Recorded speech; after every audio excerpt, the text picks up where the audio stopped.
Dear students, today we will start with the experiment of study of a braking system of an automobile. So, the braking system of an automobile basically consists of the wheel brakes which try to stop the vehicle whenever needed so that the vehicle can be driven in a very controlled manner whenever acceleration and deceleration is performed inside a vehicle. If we see here, this is a setup which consists of actual mountings of the brakes in an automobile. Let us try to find out what are the basic anatomy of a braking system. The basic parts of the anatomy starts with the foot pedal. The foot pedal is the part of the braking system where the driver initiates the braking operation. The foot pedal is mounted with a bell crank lever to the chassis, which tries to push the push rod. The push rod basically is a part of a master cylinder. The master cylinder in hydraulic braking system is the heart of operation, which gives the hydraulic power to all the four wheels of the drum brakes and disc brakes at the front and the rear. The master cylinder has a reservoir of oil and a piston cylinder assembly at the bottom. So, whenever the foot pedal is operated, the pressure is generated inside the cylinder. The master cylinder basically is also known as tandem cylinder. Here, the movement of the push rod tries to pressurize the oil with the help of spring mounted pistons. There can be a primary piston as well as a secondary piston to pressurize the oil in a divided manner in the front axle as well as the rear axle. Now, as the piston moves, the high pressure oil comes out from the master cylinder, passes through the conduit, it reaches to the brake assembly. The brake assembly is mounted on the wheel drum. So, if we see over here, this is the wheel drum and inside it there is a brake assembly which consists of the brake pad. There are two brake pads which are joined together with the help of wheel cylinder. The wheel cylinder receives the high pressure oil coming from the master cylinder and it gets energized.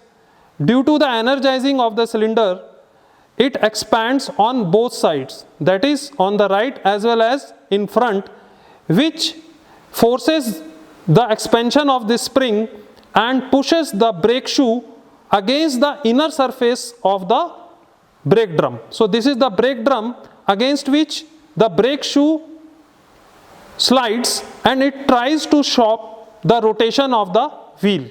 Students, the master cylinder is responsible for sending off working fluid, that is high pressure oil, with the help of outlet port which consists of a non-return valve in the master cylinder. The high pressure oil is transmitted with the help of a metallic pipe which tries to protect the oil from outer atmosphere and jerks. The transmission of oil depends upon first part which is carried by the metallic pipe and the second part with a rubber hose.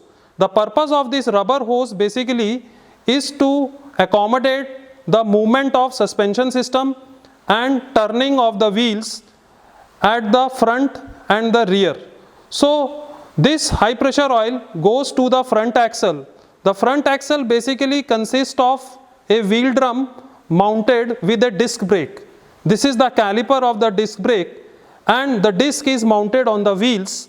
So, whenever these discs starts rotating, the calipers receives the high pressure oil in the hydraulic cylinder and it stops the disc from rotation. This type of disc brakes are very accurate and efficient in braking operations.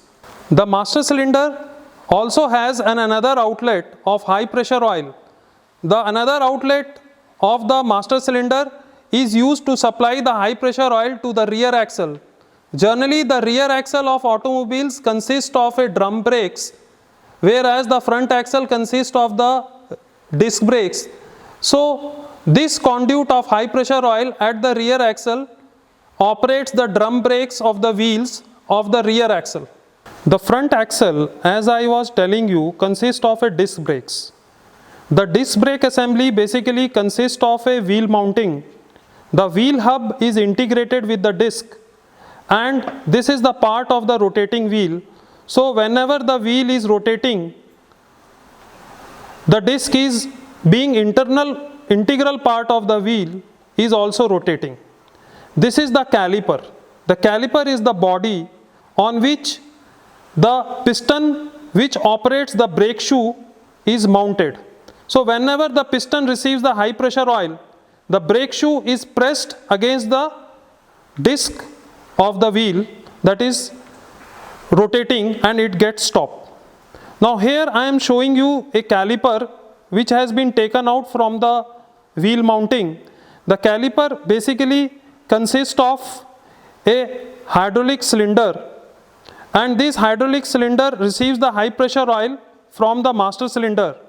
The hydraulic cylinder consists of a piston, and this piston tries to force the brake shoe. The gap between the brake shoe is there to accommodate the disc of the wheel, which rotates during the rotation of the wheel. So as we operate the disc brake, these two brake shoe tries to grip the disc so that it stops and the brakes are applied. Students, we were talking about the braking system, and mostly these days most of the automobiles consist of hydraulically operated braking system. But recently there has been an infusion of electronics in automobile technology, and the latest vehicles are controlled over any subsystem with the help of small electronic control units. So I will show you a sketch diagram of modern braking system where we try to operate the braking system with the help of electronic control unit, so that there is no skidding over the vehicle when we take fast turns over high speed maneuvering. This diagram shows us the various parts of electronically controlled hydraulic braking system. The braking system, as we know, consists of an hydraulic cylinder, and this hydraulic cylinder basically is operated with the help of a foot pedal. It also consists of an actuator with the help of a travel simulator. So whenever the pedal is pressed, the high pressure oil, when it gets traveled through the electronic control unit, the signal is generated. This signal tries to control the pressure of the oil and transmission of the oil to the front and rear axle. So the front axle is having separate supplies to the right wheel as well as on the left wheel. Similarly, a separate supply is there on the rear axle to the left wheel as well as the right wheel.